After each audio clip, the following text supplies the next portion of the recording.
Hello and welcome to another new episode of Vishal Classes. मैं विशाल sir and today I'm going to explain you the fifth chapter of OCM from standard 11th standard OCM का fifth chapter explain कराने जा रहा हूँ. Last lecture economics 7th chapter explain कराया था जिसका part 1 complete हुआ है. Part 2 जो है वो next video में आने वाला है.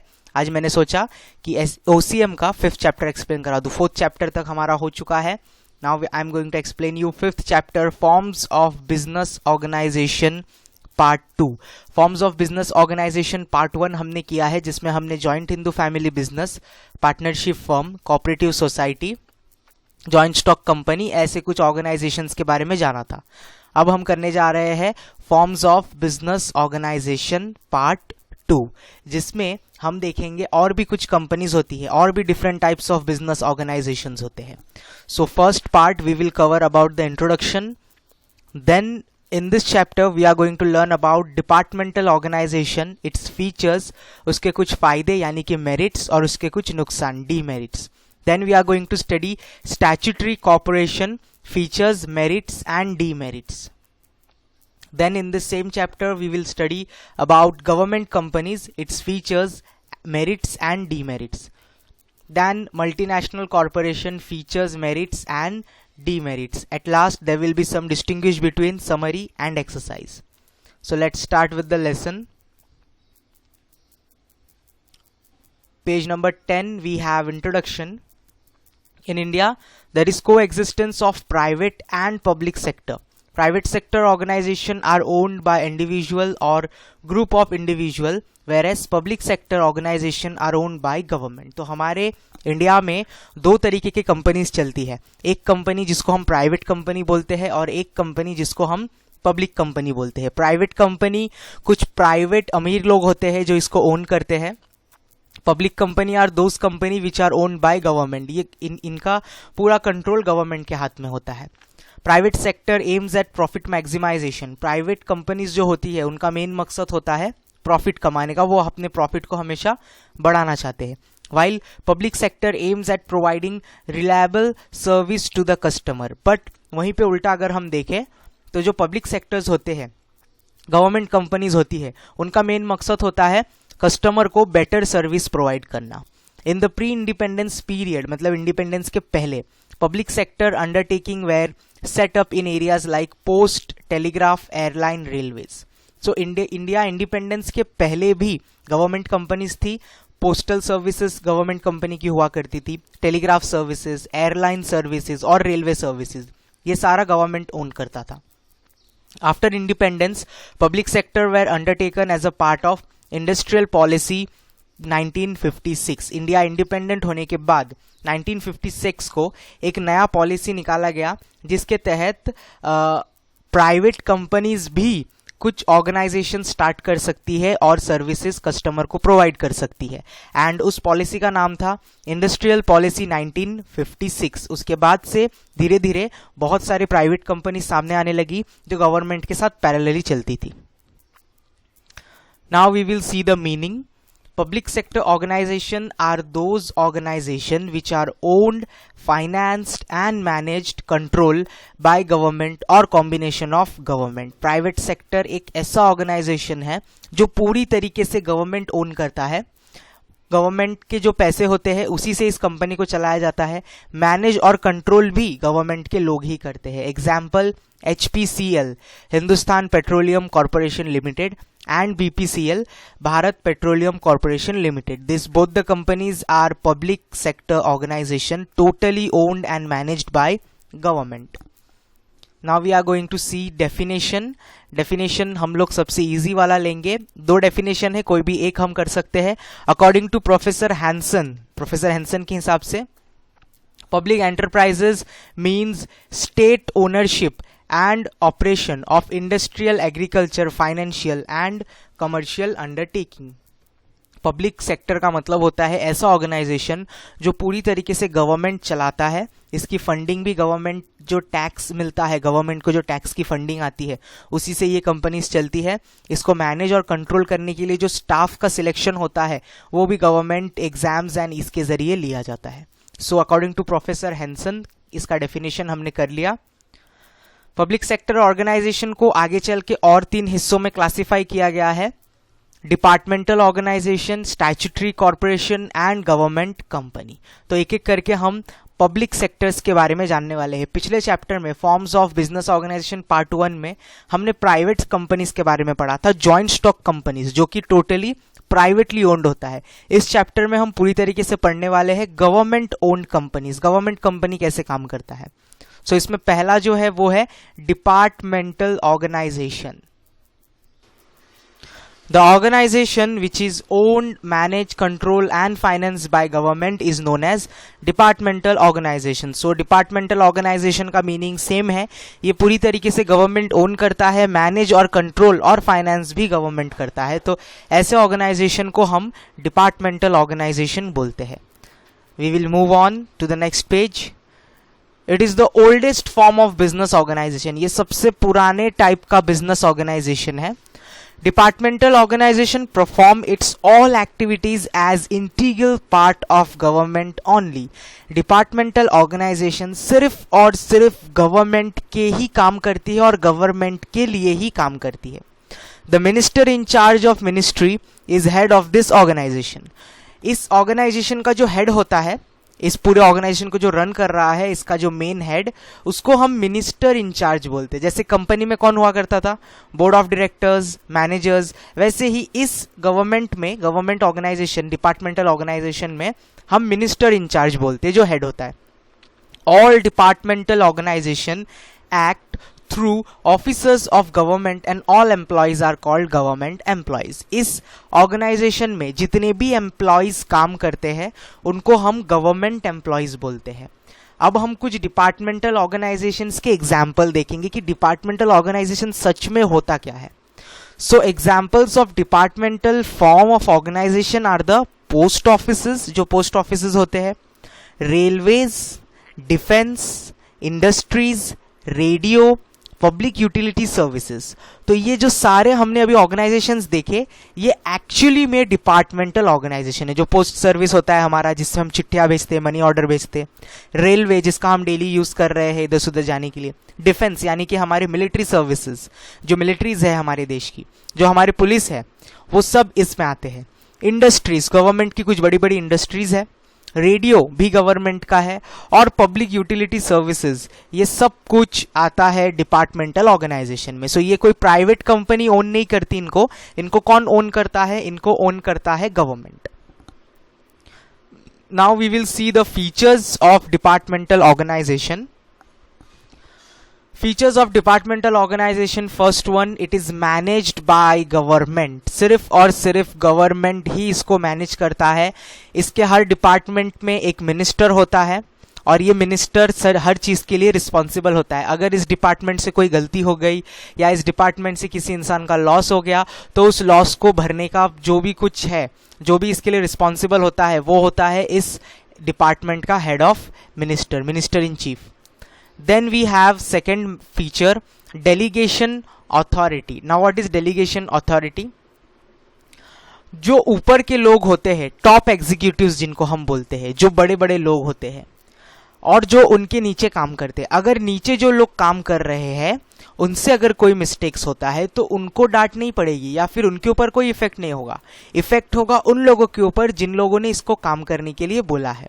सो जो हायर अथॉरिटी पे लोग हैं, टॉप एग्जीक्यूटिव्स जो है, वो मेन होते हैं हर चीज के लिए, और वही डाउनवर्ड के लोगों को, मतलब उनके नीचे जो काम कर रहे हैं, सबऑर्डिनेट्स, गवर्नमेंट एम्प्लॉयज, उनको सारा कुछ उन लोग काम करने बोलते हैं, सारा काम बड़े लोग देते हैं। Top executives give works to that subordinate. Okay, this is called delegation of authority.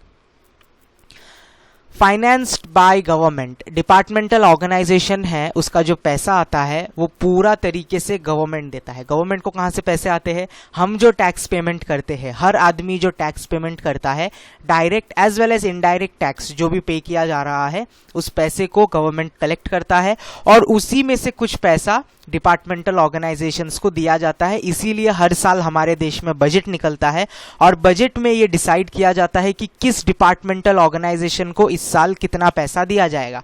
ये पैसा लाखों में नहीं होता, ये पैसा करोड़ों में होता है। कुछ हम ऐसा डिसाइड करते हैं कि इस साल we will give 500 crore to railway department, तो उस 500 करोड़ को यूज करके रेलवे डिपार्टमेंट पूरे साल काम करेगा। रेलवे को चलाने के लिए अलग अलग तरह के एक्सपेंसेस लगते हैं। पहला एक्सपेंस होता है, रेलवे चलता है इलेक्ट्रिसिटी पे, तो उसका इलेक्ट्रिसिटी का बिल पेमेंट करना, तो जो रेलवे में एम्प्लॉयज है उनको सैलरी देना। तो ये जो बजट डिसाइड किया गया है उसी के हिसाब से salary and everything is further decided for the financial year. That's why budget is very important.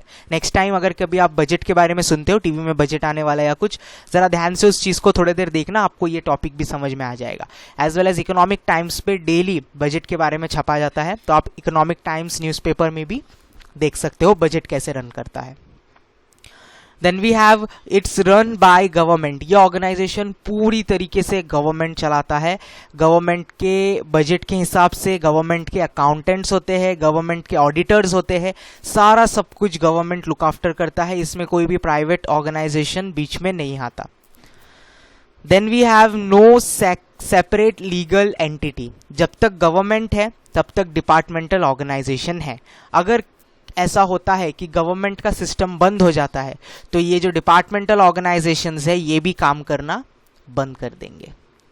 Now the person who work in this organization are known as government employees. जो भी staff यहाँ पे काम कर रहा है या जो भी सिविल सर्वेंट यहाँ पे काम कर रहा है, all are treated as government employees. Now we have some merits. कुछ फायदे हैं डिपार्टमेंटल ऑर्गेनाइजेशन के। सबसे पहला फायदा ये है डायरेक्ट कंट्रोल। गवर्नमेंट ऐसी कंपनीज में, ऐसे ऑर्गेनाइजेशंस पे डायरेक्ट कंट्रोल करता है। Direct revenue to government. इस ऑर्गेनाइजेशन से जो भी प्रॉफिट निकल कर आता है ये डायरेक्ट रेवेन्यू होता है, डायरेक्ट इसका पैसा गवर्नमेंट को मिलता है। Less overheads. इसके ओवरहेड्स मतलब इसके जो एक्सपेंसेस होते हैं, डिपार्टमेंटल ऑर्गेनाइजेशन के जो एक्सपेंसेस होते हैं वो बहुत ही कम होते हैं, बिकॉज ऐसे ऑर्गेनाइजेशन गवर्नमेंट खुद रन कर रहा है। दैट्स वाई इसके खर्चे कम होते हैं। अगर कोई नॉर्मल इंसान ऐसे ऑर्गेनाइजेशंस चलाने जाएगा तो इसका खर्चा बहुत ज़्यादा उसको बेयर करना पड़ेगा। बट गवर्नमेंट जो है वो बहुत बड़ा ऑर्गेनाइजेशन है, हमारे देश का गवर्नमेंट हर जगह मौजूद है। दैट्स वाई उनके हिसाब से ये बहुत कम एक्सपेंसिव होता है।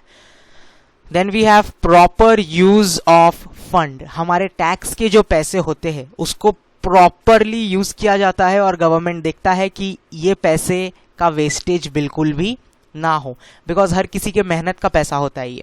सो government look after that there should be proper use of funds.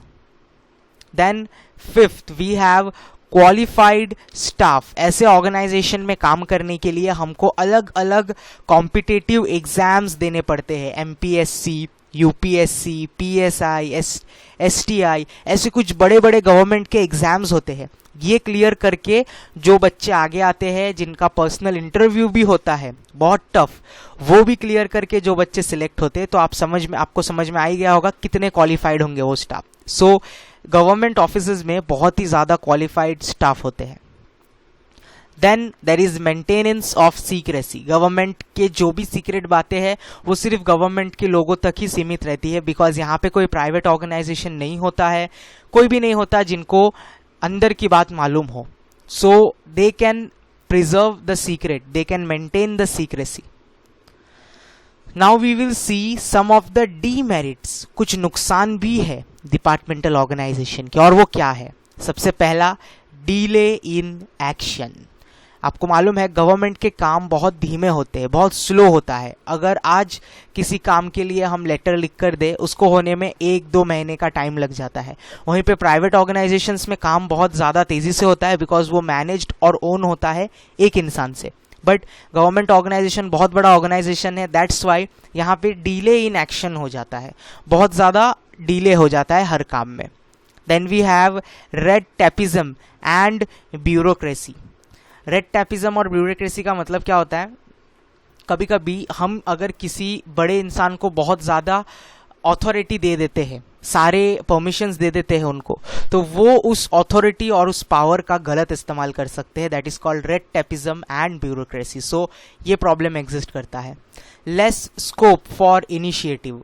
Less scope for initiative मतलब अगर कोई गवर्नमेंट एम्प्लॉय अपने लेवल पे बहुत अच्छा काम कर रहा है, अपनी पूरी मेहनत लगा रहा है, फिर भी उसके लिए कोई प्रमोशन स्कीम नहीं होता. जो बाकी एम्प्लॉयज़ को सैलरी मिल रही है उसको भी उतनी ही सैलरी मिलती है. दैट्स वाई उसका इनिशिएटिव, उसको अपने आप से अंदर से काम करने का जो फीलिंग होता है वो कभी नहीं आता. बिकॉज अगर वो बहुत ज़्यादा मेहनत कर भी लेगा बट देन ऑल्सो उसकी सैलरी हमेशा फिक्स रहेगी जो बाकी एम्प्लॉयज़ के लिए है. Therefore there is a lack of motivation.